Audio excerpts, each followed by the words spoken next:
Welcome to another unboxing video on the Watch Kaki channel, and today we are going to unbox a Seiko diver, and I ordered this one last week during the Lazada sale. I'm such a weak and pathetic man because I couldn't resist this good looking watch. I just had to order it because there was a sale, and I'm fully prepared for any punishment that may come upon me when my wife returns. So let's get on with the unboxing. I'm going to just open up the sticky tape that's holding down the flaps,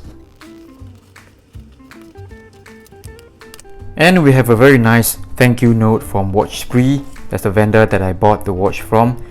It's pretty good packaging, and I tell you, they have the fastest shipping I've ever seen on Lazada. So now we've got the white Seiko box. This one looks really promising, slightly different from the other Seiko divers I've purchased. Those came with smaller boxes, I think. This could be a slightly upgraded version of the packaging. Whoa! Wow! I'm very impressed. It's a sort of a deluxe packaging. Great stuff. Alright. So, so this is a giveaway. Let's see what we've got in the box. And here it is, the Seiko Save the Ocean Samurai. I really love this one. STO version 2, I think. It comes with a really beautiful wave textured dial. I apologize for the bad reflections. The lighting is not the best for this unbox video.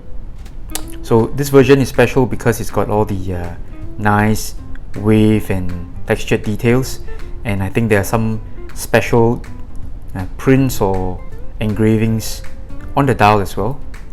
So here it is, the STO Seiko Samurai. Comes with a stainless steel bracelet, and here's the reference number. Is SPRD23K1. Basically it's a run-of-the-mill caliber 4R35. It's just a regular case Samurai without sapphire crystal, but this one here, the dial looks really special with the wavy dial texture, and I think there should be a serial number or limited model engraving on the case back. I'm going to show you that in the more detailed review video. So I apologize for the change in lighting conditions because I simply had to show you how good looking this dial is. I think this is the nicest Seiko diver dial I've seen. This series, there should be 3 models. I think this is the Samurai. They've got a turtle, and they've also got a solar kind of chrono, but this is my favorite, so I ordered this, and wow, I'm liking it so far. So I'm just going to remove the protective layers and check on the crown action as well as the bezel action. And okay, we've got the protective film out of the way, so let's just check first for the hand alignment. The crown action is pretty good. Nice firm clicks.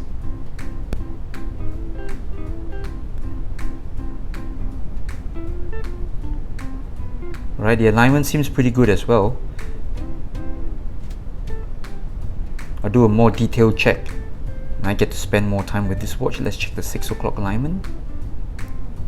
Pretty okay. Alright, 12 o'clock alignment seems pretty okay as well. I don't think there's any cause for concern. Let's go on and check the bezel action. It's 120 click, and wow, I must say this is even nicer than my SRPB53 Samurai. That one is more production model, and this one is more limited edition, so I get the feeling that this one has got a slightly better bezel action. Alright, and wow, looks really good. So apart from the really beautiful looking wave pattern dial, Seiko has also featured this very special looking fin at the 8 o'clock marker. I think it's a shark's fin, and also on the counterbalance, the end tip of the counterbalance, again yet another shark fin design. The only thing that I hope could happen is Seiko one day making a non-date version, because look at the date here, it really spoils the harmony of the dial. If only this watch had no date complication, I think this would be the perfect dial for the Seiko lineup. So I'm going to do a more detailed review in the next few weeks, so stay tuned, log on more often to my channel. I'll see you.